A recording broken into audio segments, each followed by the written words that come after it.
Friends, हमने 2 video बना दिए हैं नॉर्सेट के लिए और आज हम तीसरा वीडियो लॉन्च करने जा रहे हैं जो कि हम एनाटॉमी एंड फिजियोलॉजी के इम्पोर्टेंट क्वेश्चंस जो बहुत पिछले एग्जाम्स में पूछे गए हैं वो सारे हम डिस्कस करेंगे और जो कि हम क्वेश्चंस जो पूछे जाते हैं उनको शॉर्ट लिस्टेड करके आगे बढ़ते जाएंगे। तो सबसे पहली चीज तो हम ये बताना चाहेंगे कि जो 2 वीडियो हैं उसे ज्यादा से ज्यादा देखें, उसे शेयर करें, लाइक करें और कमेंट करके हमें बताएं कि कंटेंट कैसा है। सो प्लीज लाइक भी करेगा और सब्सक्राइब भी करिएगा। Thank you so much. Let's start topic.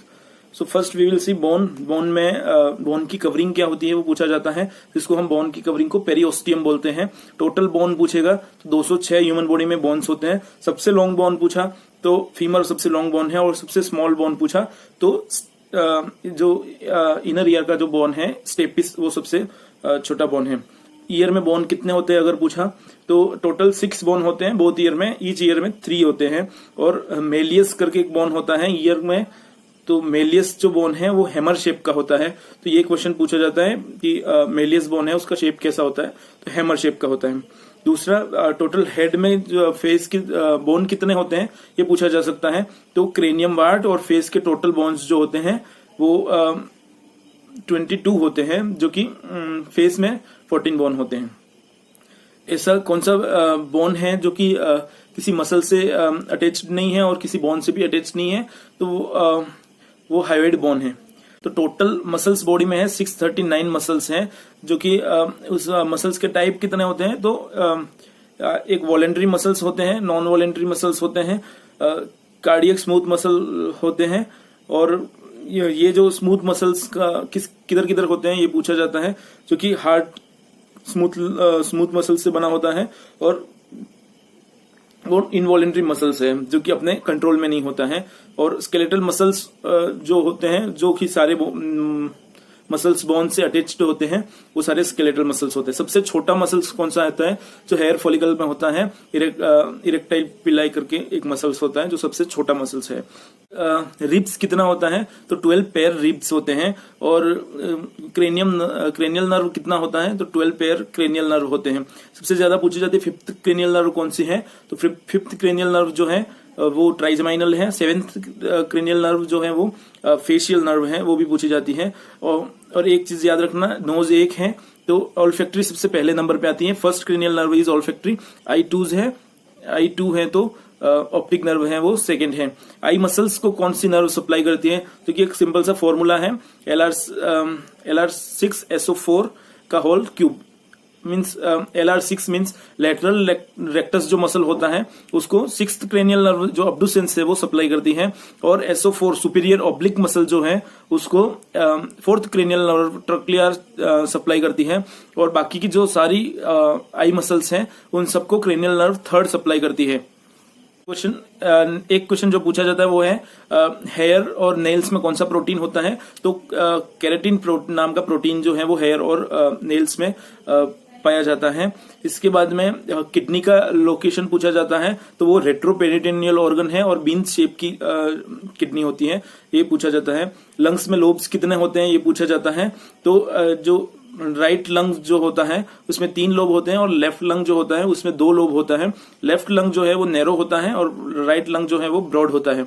और हार्ट में जो पूछी जाने वाली क्वेश्चन है वो हार्ट में वॉल्व कितने होते हैं। मेनली हार्ट में जो 2 एट्रियो वेंट्रिकुलर वॉल्व होते हैं जो कि राइट एट्रियम और राइट वेंट्रिकल्स के बीच में होता है, उसको ट्राइकस्पिड वाल्व बोलते हैं। और लेफ्ट एट्रियम और लेफ्ट वेंट्रिकल्स के बीच में जो प्रेजेंट रहता है उसको बाइकस्पिड वॉल्व बोलते हैं। 2 सेमिलुलर वॉल्व होते हैं जो कि एक पल्मोनरी वॉल्व एक Arctic. So pulmonary artery is only artery which carry deoxygenated blood and pulmonary vein is only vein which carries oxygenated blood. सो अभी नेक्स्ट चीज पूछी जाती है वो है ब्लड काउंट पूछा जाता है। तो सबसे लार्जेस्ट ब्लड सेल कौन सी है तो ल्यूकोसाइट्स जो सेल होती है वो सबसे लार्जेस्ट ब्लड सेल है। इसके बाद में WBC काउंट नॉर्मल कितना होता है तो 4000 to 11000 पर mm³ होता है। जो RBC काउंट टोटल कितना होता है 4.5 to 6.5 mm³ होता है और प्लेटलेट काउंट कितना होता है 1.5 to 4 लाख होता है, वो भी mm³ में मेजर होता है। नेक्स्ट चीज जो पूछी जाती है वो कि टोटल ब्लड कितना होता है बॉडी में, तो 7 to 9% ऑफ बॉडी वेट है वो टोटल ब्लड बॉडी में होता है। यूरिन आउटपुट पूछा जाता है कि टोटल यूरिन आउटपुट कितना होता है, तो 1500 ml per day urine output होता है। और जीएफआर रेट पूछी जाती है तो 180 लीटर पर डे होती है, जो कि 125 ml पर आवर होती है। अभी किडनी के बारे में पूछा जाता है कि किडनी की सबसे आउटर लेयर कौन सी होती है, और तो उसको बोलते हैं रीनल कैप्सूल बोलते हैं या फाइब्रोइड कैप्सूल बोलते हैं। फाइब्रोइड कैप्सूल के बाद में जो आता है वो रीनल कॉर्टेक्स आता है। रीनल कॉर्टेक्स के बाद में अंदर जो आता है वो रीनल मेड्यूला आता है। रीनल मेड्यूला और जो किडनी होती है, किडनी में ईच किडनी में 7 लोब होते हैं। जो किडनी होती है उसमें जो रीनल पिरामिड्स होते हैं जिसमें लोब है वो सिचुएटेड रहते हैं, और एक ईच लोब जो है वो कॉर्टेक्स का एक्सटेंशन रहता है, उसको कॉलम ऑफ बर्निटी बोलते हैं। जो कॉलम ऑफ बर्निटी है वो ईच लोब को सेपरेट करता है। सारे लोब जो है वो रीनल पायरामिड में ओपन होते हैं, और रीनल पायरामिड से रीनल पेल्विस में यूरिन बन के जाता है। जो रीनल पेल्विस है उधर से यूरेटर से यूरिन है वो ब्लैडर में जाता है, और वो जो ब्लैडर में जाता है वो किस वजह से जाता है, तो ग्रेविटी ऑप्शन में आएगा, तो ग्रेविटी गलत आंसर है। और पेरिस्टाल्टिक मूवमेंट होते हैं यूरेटर में, जिसकी वजह से यूरिन है वो आगे मूव ऑन होता है। नेक्स्ट जो पूछी जाती है चीज वो किडनी कितनी होती है, तो किडनी 2 होती है, यूरेटर भी 2 होते हैं, ब्लैडर 1 होता है। और मेल का यूरेथ्रा जो है वो 21 सेंटीमीटर लॉन्ग होता है, जबकि फीमेल का यूरेथ्रा शॉर्ट होता है। फीमेल का यूरेथ्रा शॉर्ट होता है, उसकी वजह से उसको यूटीआई का कंप्लेन ज्यादा होता है। तो मोस्ट कॉमनली जो इन्फेक्शन रहता है फीमेल्स में वो यूरिनरी ट्रैक इन्फेक्शन हो सकता है, क्योंकि शॉर्ट यूरेथ्रा होता है। टोटल बॉडी वाटर जो होता है वो 60% ऑफ बॉडी वेट होता है, क्योंकि 22% बॉडी वाटर जो होता है वो एक्स्ट्रा सेलुलर स्पेस में होता है। इंट्रा सेलुलर स्पेस में 38% ऑफ बॉडी वेट वाटर होता है। और जो कि पोटेशियम पूछा जाता है, नॉर्मल पोटेशियम जो है वो 3.5 to 5.1 उसका नॉर्मल रेंज है। और जो एक्स्ट्रा सेलुलर स्पेस में देखा जाता है और ब्लड में देखा जाता है, लेकिन इंट्रा सेलुलर पोटेशियम जो है 140 से 160 मिली इक्विवेलेंट पर लीटर होता है। सोडियम का नॉर्मल रेंज पूछा जाता है 135 to 145 आएगा, और कैल्शियम का पूछा जाता है 9 to 11। तो ये सारी चीजें ब्लड में पूछी जा सकती हैं। और ब्लड जो है वो क्या है पूछा जाए तो एक कनेक्टिव टिश्यू है। तो ब्लड जो होता है वो जब एक्स्ट्रा सेलुलर स्पेस में कब आता है और थर्ड स्पेस में कब आता है, जब एल्बुमिन है वो उसकी डिफिशियंसी हो जाती है। एक क्वेश्चन आता है कि जब बॉडी में प्रोटीन डिफिशियंसी होती है तो वो एडिमा के लिए क्यों रिस्पॉन्सिबल होती है, तो उसकी वजह यही है कि एल्बुमिन भी एक टाइप का प्रोटीन है जो कि बॉडी में कम हो जाता है और उसका जो है 3.5 से नीचे आने लगता है, तभी जनरलाइज बॉडी एडिमा होता है जिसको एनासार का बोलते हैं, और वो प्रोटीन डिफिशियंसी से होता है। जॉइंट्स के टाइप पूछे जा सकते हैं, जो कि सारे जो साइनोवियल फ्लूइड किस किस में पाया जाता है, तो शोल्डर है, हिप है, ये एल्बो है, ये नी है। सारे जॉइंट्स जो मेजर जॉइंट है उनमें साइनोवियल फ्लूइड पाया जाता है। जो शोल्डर है वो बॉल एंड सॉकेट टाइप का जॉइंट है। एक है सैडल जॉइंट है, तो जो थंब वाला है वो सैडल जॉइंट के बारे में, ब्लड ग्रुप के बारे में जो क्वेश्चन पूछा जाएगा वो है कि कौन सा यूनिवर्सल डोनर है, तो ओ है ब्लड ग्रुप वो यूनिवर्सल डोनर है। और जो ए बी ब्लड ग्रुप है वो यूनिवर्सल रेसिपिएंट है। जो ब्लड ग्रुप की RH फैक्टर की खोज मकाका नामक एक मंकी में हुई थी, तो उसको रीसस फैक्टर बोलते हैं और RH फैक्टर बोलते हैं।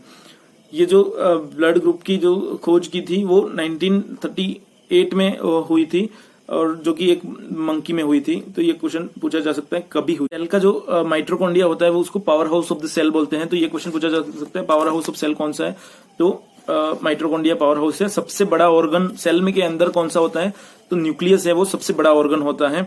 इसके बाद में सेल के बारे में protein factory of the cell कौन सी होती है, तो राइबोसोम जो है उसको प्रोटीन फैक्ट्री बोला जाता है। और सबसे बड़ी सेल जो ब्लड सेल पूछा जाता है वो है ल्यूकोसाइट्स जो है। सबसे बड़ी एंडोक्राइन ग्लैंड पूछा जाए तो वो थायराइड ग्लैंड जो है वो सबसे बड़ी एंडोक्राइन ग्लैंड है। लार्जेस्ट ऑर्गन पूछा जाता है तो स्किन सबसे लार्जेस्ट ऑर्गन है। और सबसे मतलब एक हार्मोन भी है और एक न्यूरोट्रांसमीटर भी है, तो वो है नॉर एड्रेनलिन जो है वो हार्मोन भी है और न्यूरोट्रांसमीटर भी है। इसके बाद में पूछा जाता है तो जो फ्लैट बोन कौन कौन से हैं, तो ये अगर शोल्डर ब्लेड या स्केपुला पूछे तो वो फ्लैट बोन है। स्टर्नम है वो फ्लैट बोन है, और इलियक बोन जो है वो भी फ्लैट बोन है। जब बोन मैरो एस्पिरेशन करते हैं तो अगर पूछा जाता है कि पीडियाट्रिक में कौन सा है, तो पीडियाट्रिक में लॉन्ग बोन्स में भी रेड बोन मैरो होता है और शॉर्ट मतलब फ्लैट बोन में भी रेड बोन मैरो होता है। तो कहीं से भी बोन मैरो एस्पिरेशन किया जा सकता है। लेकिन अगर अडल्ट में पूछे मोस्ट कॉमन साइट कौन सी है, तो एंटीरियर सुपीरियर इलियक स्पाइन जो है वो मोस्ट कॉमन साइट है बोन मैरो एस्पिरेशन के लिए। और ये एक फ्लैट बोन है क्योंकि 18 ईयर के बाद में जो red bone marrow long bone का होता है वो येलो बोन मैरो में कन्वर्ट हो जाता है, इसलिए फ्लैट बोन से बोन मैरो एस्पिरेशन किया जाता है। के बारे में हार्ट के बारे में और क्वेश्चन पूछे जा सकते हैं, जो कि हार्ट का वेट कितना होता है, तो 225 ग्राम फीमेल में होता है और 310 ग्राम मेल्स में होता है। हार्ट में चैम्बर कितने होते हैं, 4 चैम्बर्स होते हैं और जो इलेक्ट्रिकल इंपल्स जो होते हैं उसकी जनरेशन ऐसे नोड करते हैं।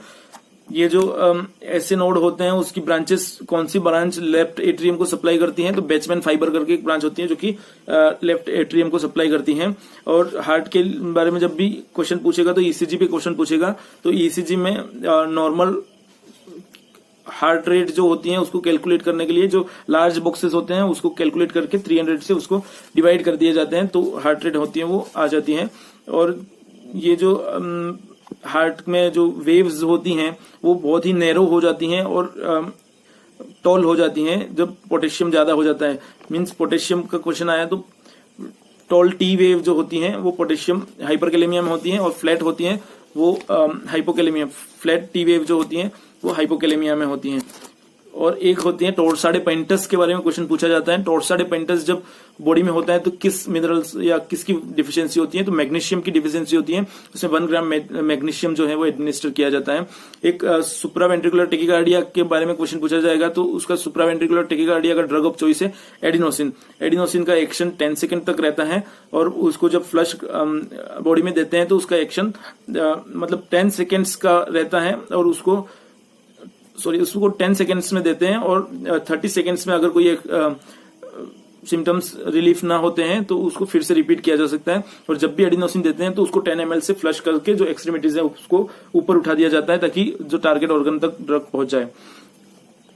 एक क्वेश्चन ये पूछा जाता है कि एनवायरमेंटल जो एयर होती है उसमें ऑक्सीजन कितना होता है, तो 21% ऑक्सीजन रहता है और 78% जो होता है वो नाइट्रोजन रहता है।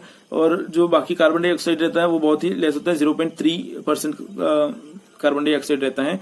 नेक्स्ट जो एटमॉस्फेयर प्रेशर जो रहता है सी लेवल पे वो कितना होता है, तो 786 CmH2O रहता है।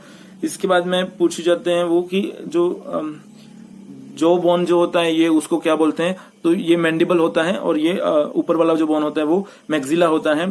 ट्राइजमाइनल जो होते हैं उसकी ब्रांचेस पूछी जाती हैं, तो 3 ब्रांचेस होती हैं, एक तो होती है मैंडिबल, एक मैक्सिलरी और एक ऑफ्थेल्मिक। ये 3 ब्रांचेस जो होती हैं वो ट्राइजमाइनल नर्व की होती हैं, पूछी जाती है। और एक चीज पूछी जाती है वो है कि डेड स्पेस किसको बोलते हैं एयरवे में, तो डेड स्पेस जो ओरल कैविटी से लेके जहां तक एल्वेलाई स्टार्ट होते हैं उधर जो एयर रहती है वो डेड स्पेस में एयर रहती है। और डेड स्पेस उसी को बोलते हैं जहां एल्वेलाई जो होते हैं टर्मिनल ब्रोंकस से लेके ओरल कैविटी तक जहां एल्वेलाई नहीं प्रेजेंट रहते हैं उसको डेड स्पेस बोला जाता है। उसके बाद में पूछा जाता है कि टूथ कौन कौन से होते हैं, तो वो 4 टाइप हैं जो कि इंसिजर, कैनाइन, प्रीमोलार और मोलार, ये 4 टाइप के टूथ होते हैं। और ऐसा बॉडी में कौन सा पार्ट है या ऑर्गन है जो कि ब्लड सप्लाई की जरूरत नहीं होती है, तो कॉर्निया जो है उसको ब्लड सप्लाई की कोई जरूरत नहीं होती है।